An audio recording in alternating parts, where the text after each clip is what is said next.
தாம்பரம் அருகே போலி ஆவணங்கள் மூலம் நிலத்தை மோசடி செய்த நபர் கொடுத்த பொய் புகாரை பெற்றுக்கொண்டு நிலத்தின் உரிமையாளரான தன்னையே மணிமங்கலம் போலீசார் கைது செய்ததாக பாதிக்கப்பட்ட இளைஞர் புகார் அளித்துள்ளார்.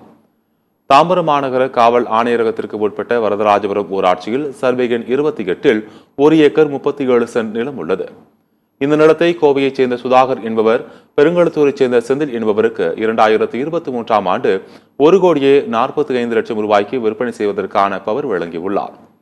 படப்பை சார் பதிவாளர் அலுவலகத்தில் செந்தில் பெயரில் பத்திரப்பதிவு செய்யப்பட்டதற்கான ஆவணங்கள் உள்ள நிலையில் நிலத்தினை வாங்கிய செந்திலுக்கு மிகப்பெரிய மோசடி கும்பல் கொலை மிரட்டல் விடுத்ததாக கூறப்படுகிறது. இந்த நிலையில் அதே பெயர் கொண்ட வேறொரு சுதாகர் என்பவர் சர்வே எண் 28 உள்ள நிலம் தன்னுடையது என கூறிக்கொண்டு வெறும் ஆதார் கார்டை மட்டுமே வைத்துக் கொண்டு ஆவணங்கள் எதுவும் இன்றி செந்தில் மீது மணிமங்கலம் காவல் நிலையத்தில் புகார் அளித்துள்ளார்.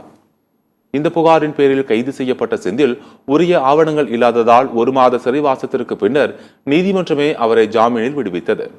இந்நிலையில் ஜாமீனில் வெளியே வந்த செந்தில் புதிதாக வந்திருக்கும் சுதாகர் போலியானவர் என்றும் அவரது ஆதார் கார்டு, கைரேகை மற்றும் உண்மையான ஆவணங்களை ஆய்வுக்கு உட்படுத்த வேண்டும் என்றும் புகார் அளித்திருந்தும் மணிமங்கலம் காவல்துறையினர் நடவடிக்கை எடுக்கவில்லை என தெரிகிறது. இந்நிலையில் மோசடி நபருக்கு உடந்தையாக இருந்த காவல் ஆய்வாளர் ராஜ்குமார் மீது நடவடிக்கை எடுக்க வேண்டும் என தாம்பரம் மாநகர காவல் ஆணையரக அலுவலகத்தில் புகார் அளித்துள்ளார்.